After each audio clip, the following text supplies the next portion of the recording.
Well, Senator Hillary Clinton heads to Iowa today to talk about health care reform, but she may find herself overshadowed by comments made by her husband, former President Bill Clinton, who's now saying that he opposed the war in Iraq from the very beginning, a war that his wife voted to authorize and that he did not exactly seem to be protesting at the time.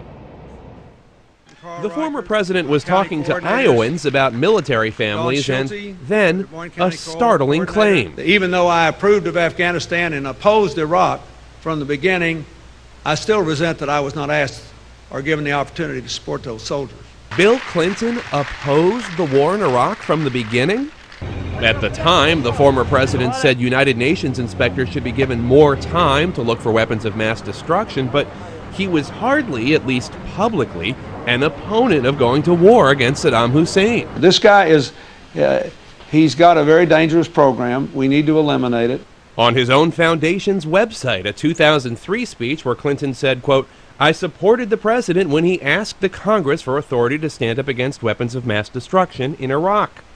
All of this refocuses attention where his wife does not want it, on her 2002 vote to authorize the president to go to war. And perhaps my decision is influenced by my 8 years of experience on the other end of Pennsylvania Avenue, in the White House, watching my husband deal with serious challenges to our nation. And it's in Iowa where President Clinton has refocused attention on the war in Iraq. Iowa, with its sizable population of anti-war liberal Democrats, where currently in the lead is Senator Barack Obama, who opposed the war in Iraq back in 2002, going so far as to speak at an anti-war rally.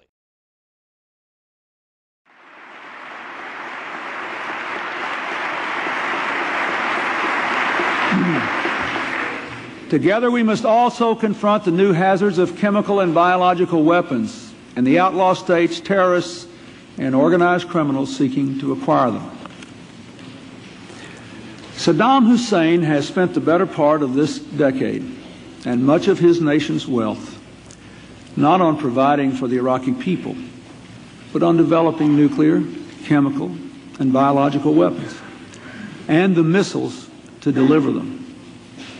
The United Nations weapons inspectors have done a truly remarkable job, finding and destroying more of Iraq's arsenal than was destroyed during the entire Gulf War. Now, Saddam Hussein wants to stop them from completing their mission. I know I speak for everyone in this chamber, Republicans and Democrats, when I say to Saddam Hussein, you cannot defy the will of the world.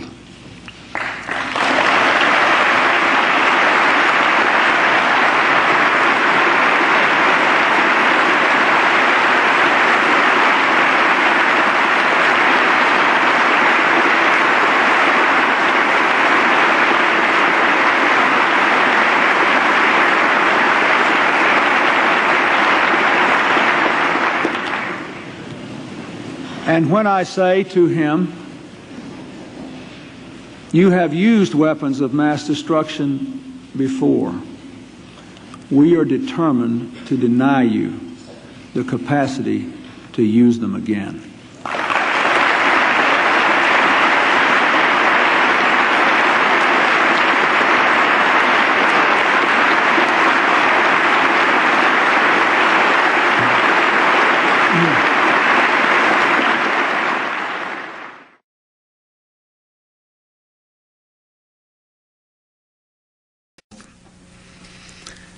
Now let me say to all of you here,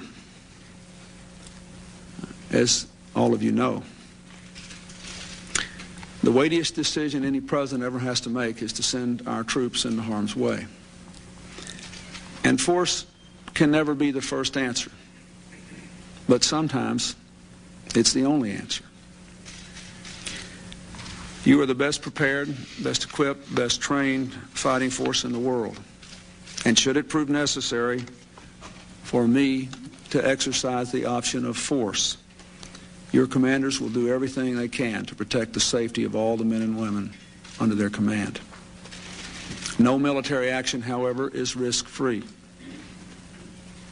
I know that the people we may call upon in uniform are ready. The American people have to be ready as well. Dealing with Saddam Hussein requires constant vigilance. We have seen that constant vigilance pays off, but it requires constant vigilance. Since the Gulf War, we have pushed back every time Saddam has posed a threat. When Baghdad plotted to assassinate former President Bush, we struck hard at Iraq's intelligence headquarters. When Saddam threatened another invasion by massing his troops in Kuwait along the Kuwaiti border in 1994, we immediately deployed our troops, our ships, our planes, and Saddam backed down. When Saddam forcefully occupied Erbil in northern Iraq, we broadened our control over Iraq's skies by extending the no-fly zone. But there is no better example, again I say, than the UN weapons inspection system itself. Yes, he has tried to thwart it in every conceivable way, but the discipline, determination, year in, year out effort of these weapons inspectors is doing the job, and we seek to finish the job. Let there be no doubt, we are prepared to act. But Saddam Hussein could end this crisis tomorrow, simply by letting the weapons inspectors complete their mission. He made a solemn commitment to the international community to do that and to give up his weapons of mass destruction a long time ago now. One way or the other, we are determined to see that he makes good on his own promise. Saddam Hussein's Iraq reminds us of what we learned in the 20th century and warns us of what we must know about the 21st. In this century, we learn through harsh experience that the only answer to aggression and illegal behavior is firmness, determination, and when necessary, action. In the next century, the community of nations may see more and more of the very kind of threat Iraq poses now. A rogue state with weapons of mass destruction, ready to use them or provide them to terrorists, drug traffickers, or organized criminals who travel the world among us unnoticed. If we fail to respond today, Saddam and all those who would follow in his footsteps will be emboldened tomorrow by the knowledge that they can act with impunity, even in the face of a clear message from the United Nations Security Council and clear evidence of a weapons of mass destruction program. But if we act as one, we can safeguard our interests and send a clear message to every would-be tyrant and terrorist that the international community does have the wisdom and the will and the way to protect peace and security in a new era.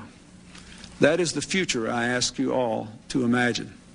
That is the future I ask our allies to imagine.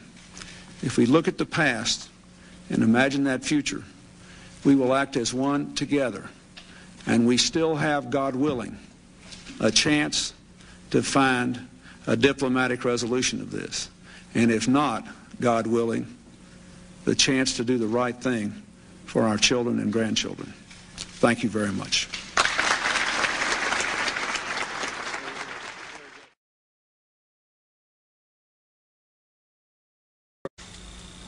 This crisis also demonstrates, unfortunately, once again, that Saddam Hussein remains an impediment to the well-being of his people and a threat to the peace of his region and the security of the world. We will continue to contain the threat that he poses by working for the elimination of Iraq's weapons of mass destruction capability under UNSCOM, enforcing the sanctions in the no-fly zone, responding firmly to any Iraqi provocations. However, over the long term, the best way to address that threat is through a government in Baghdad, a new government that is committed to represent and respect its people, not repress them, that is committed to peace in the region. Over the past year, we have deepened our engagement with the forces of change in Iraq, reconciling the two largest Kurdish opposition groups, beginning broadcasts of a Radio Free Iraq throughout the country. We will intensify that effort working with Congress to implement the Iraq Liberation Act, which was recently passed, strengthening our political support to make sure the opposition, or to do what we can to make the opposition, a more effective voice for the aspirations of the Iraqi people. Let me say again, what we want and what we will work for is a government in Iraq that represents and respects its people, not represses them, and one committed to live in peace with its neighbors.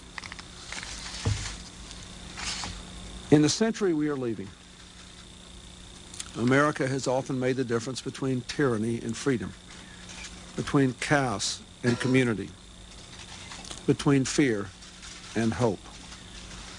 In this case, as so often in the past, the reason America can make this difference is the patriotism and professionalism of our military. Once again, its strength, its readiness, its capacity is advancing America's interest and the cause of world peace. We must remain vigilant, strong, and ready, here and wherever our interests and values are at stake. Thanks to our military, we will be able to do so. The hard fact is that so long as Saddam remains in power, he threatens the well-being of his people, the peace of his region, the security of the world. The best way to end that threat, once and for all, is with a new Iraqi government, a government ready to live in peace with its neighbors, a government that respects the rights of its people. Bringing change in Baghdad will take time and effort.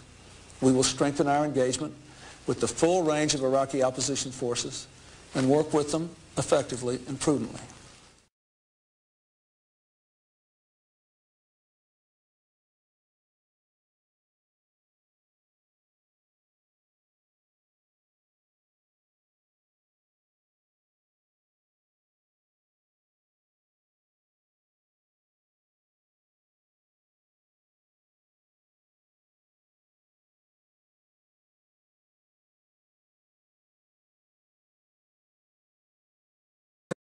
To strike military and security targets in Iraq.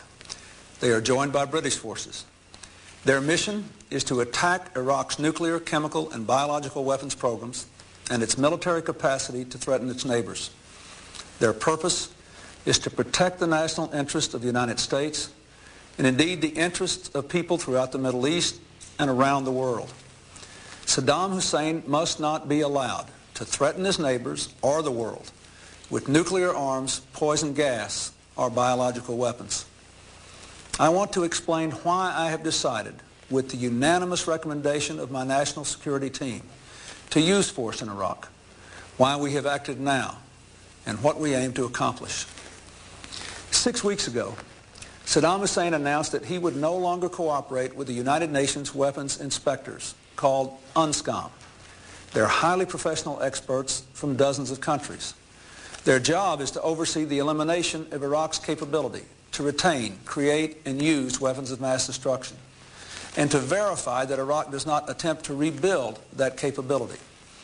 The inspectors undertook this mission first 7.5 years ago, at the end of the Gulf War, when Iraq agreed to declare and destroy its arsenal as a condition of the ceasefire. The international community had good reason to set this requirement. Other countries possess weapons of mass destruction and ballistic missiles. With Saddam, there's one big difference.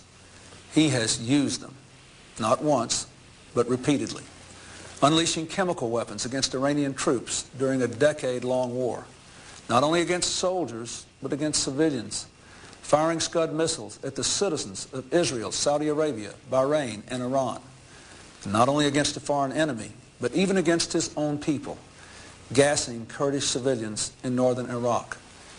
The international community had little doubt then, and I have no doubt today, that left unchecked, Saddam Hussein will use these terrible weapons again.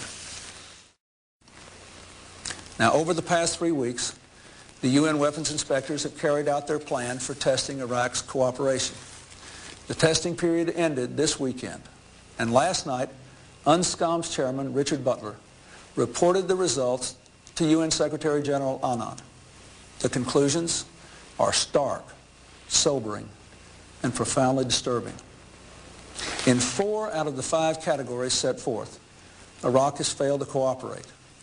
Indeed, it actually has placed new restrictions on the inspectors. Here are some of the particulars. Iraq repeatedly blocked UNSCOM from inspecting suspect sites. For example, it shut off access to the headquarters of its ruling party and said it will deny access to the party's other offices, even though UN resolutions make no exception for them and UNSCOM has inspected them in the past. Iraq repeatedly restricted UNSCOM's ability to obtain necessary evidence. For example, Iraq obstructed UNSCOM's effort to photograph bombs related to its chemical weapons program. It tried to stop an UNSCOM biological weapons team from videotaping a site and photocopying documents, and prevented Iraqi personnel from answering UNSCOM's questions. Prior to the inspection of another site, Iraq actually emptied out the building, removing not just documents, but even the furniture and the equipment. Iraq has failed to turn over virtually all the documents requested by the inspectors. Indeed, we know that Iraq ordered the destruction of weapons-related documents in anticipation of an UNSCOM inspection. So Iraq has abused its final chance. As the UNSCOM report concludes, and again I quote, Iraq's conduct ensured that no progress was able to be made in the fields of disarmament.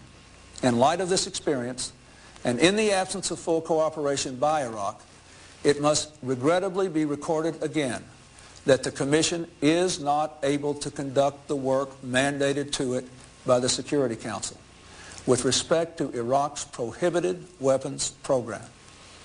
In short, the inspectors are saying that even if they could stay in Iraq, their work would be a sham. Saddam's deception has defeated their effectiveness. Instead of the inspectors disarming Saddam, Saddam has disarmed the inspectors. This situation presents a clear and present danger to the stability of the Persian Gulf and the safety of people everywhere. The international community gave Saddam one last chance to resume cooperation with the weapons inspectors. Saddam has failed to seize the chance. And so we had to act, and act now. Let me explain why. First, without a strong inspection system, Iraq would be free to retain and begin to rebuild its chemical, biological, and nuclear weapons programs in months, not years. Second, if Saddam can cripple the weapons inspection system and get away with it, he would conclude that the international community, led by the United States, has simply lost its will. He will surmise that he has free rein to rebuild his arsenal of destruction. And someday, make no mistake, he will use it again as he has in the past. Third, in halting our airstrikes in November, I gave Saddam a chance, not a license. If we turn our backs on his defiance, the credibility of U.S. power as a check against Saddam will be destroyed. We will not only have allowed Saddam to shatter the inspection system that controls his weapons of mass destruction program, we also will have fatally undercut the fear of force that stopped Saddam from acting to gain domination in the region. That is why, on the unanimous recommendation of my national security team, including the Vice President, the Secretary of Defense, the Chairman of the Joint Chiefs of Staff, the Secretary of State, and the National Security Advisor, I have ordered a strong, sustained series of airstrikes against Iraq. They are designed to degrade Saddam's capacity to develop and deliver weapons of mass destruction, and to degrade his ability to threaten his neighbors. At the same time, we are delivering a powerful message to Saddam. If you act recklessly, you will pay a heavy price. We acted today because in the judgment of my military advisors, a swift response would provide the most surprise and the least opportunity for Saddam to prepare.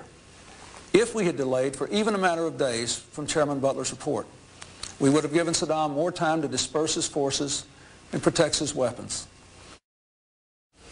The hard fact is that so long as Saddam remains in power, he threatens the well-being of his people, the peace of his region, the security of the world. The best way to end that threat, once and for all, is with a new Iraqi government, a government ready to live in peace with its neighbors, a government that respects the rights of its people. Bringing change in Baghdad will take time and effort. We will strengthen our engagement with the full range of Iraqi opposition forces and work with them effectively and prudently. The decision to use force is never cost-free. Whenever American forces are placed in harm's way, we risk the loss of life.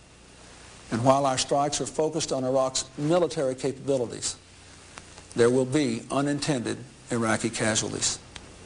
Indeed, in the past, Saddam has intentionally placed Iraqi civilians in harm's way in a cynical bid to sway international opinion. We must be prepared for these realities. At the same time, Saddam should have absolutely no doubt. If he lashes out at his neighbors, we will respond forcefully. Heavy as they are, the cost of action must be weighed against the price of inaction. If Saddam defies the world and we fail to respond, we will face a far graver threat in the future. Saddam will strike again at his neighbors. He will make war on his own people. And mark my words, he will develop weapons of mass destruction. He will deploy them, and he will use them. Because we're acting today, it is less likely that we will face these dangers in the future.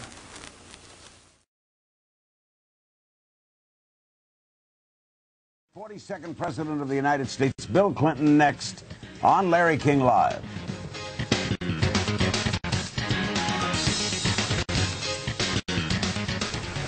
We're fortunate to have Bill Clinton right here in Los Angeles with us. He's going to introduce the Rolling Stones tonight at a concert to benefit global warming, and we'll get to that in a while. But first things first, Mr. President, thank you very much for giving us the time. Okay, Iraq, I imagine saw Colin Powell yesterday. Did he make a good case? What do you think? Well, I think he made a good case. He always makes a good case. But the most important thing he said from the point of view of the United Nations is that we had intelligence and photographs which seemed to prove that Iraq was almost taking these chemical stocks, at least, out of the back door while the inspectors were coming to the front door, that they were moving things.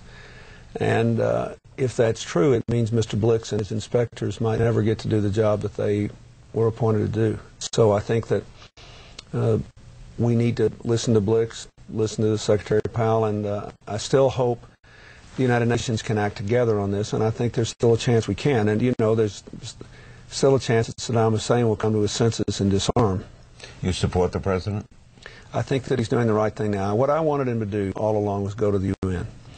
I think, you know, we've got three big security problems now. We still haven't, for sure, eradicated bin Laden and al-Zawahiri and the leadership of al-Qaeda, and they're still very active, and that's the most imminent problem. And then we've got the North Korean problem we can talk about later if you want. That's the biggest potential problem. But Saddam Hussein for 12 years has defied the will of the United Nations, and we contained him effectively. But I think it's fair to say that after what happened on September the 11th, the will of the international community is stiffened, is represented by this last UN resolution, which said clearly that the penalty for non-compliance is no longer sanctions. It can be your removal from office. So my position all along has been the one Senator Dole and I took here together on your show, that we ought to let the UN do its work, and I still believe that. But I think the fact that Colin Powell demonstrated pretty persuasively that they're moving the weapons, or the weapons stocks in this case, which it would be easier to move the much smaller quantities of anthrax or aflatoxin, or they may even have a little smallpox, but we're pretty sure they've got botulinum and the chemical agents VX and ricin. Does it look inevitable to you? I mean, it's not inevitable. It would still be much better if this could be done without violence. But the man needs to get rid of his chemical and biological weapon stocks. And did you see information when you were president that led you to think he was doing this?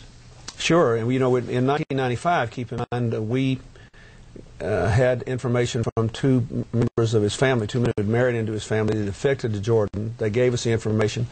And basically the Iraqis said, okay, we were lying all the time. Here's what we really have. We went and got that and destroyed it, everything these guys knew about. Then they foolishly went back to Iraq, and they were killed within a month of going back.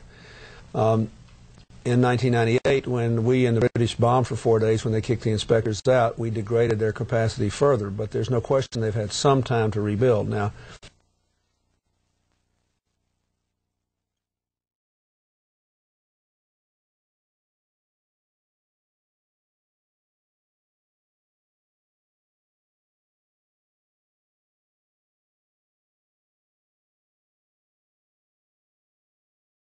After a question from a member of the press, Pelosi gave examples of all the things America could have done for youth with the money they have spent in Iraq. Only 2 other questions were granted to the press, and one of them was mine. Your calculations are on point about all the things that the United States could have spent instead of going to war in Iraq.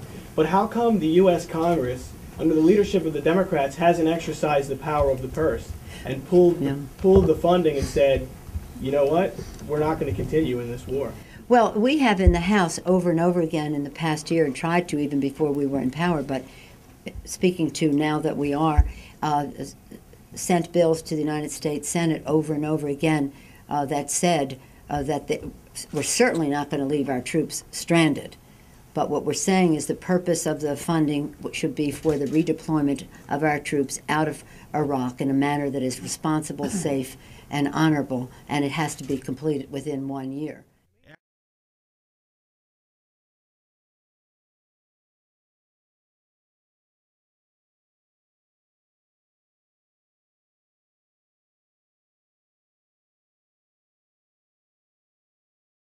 Here's the vote. The nays are 212. And one member voting present. The bill is passed without objection. A motion to reconsider is laid upon the table. In that chamber on the part of Democrats, a very hard-earned victory for the Democratic leadership here. The first time that either chamber of Congress passed anything binding that would set deadlines or a timetable for withdrawal.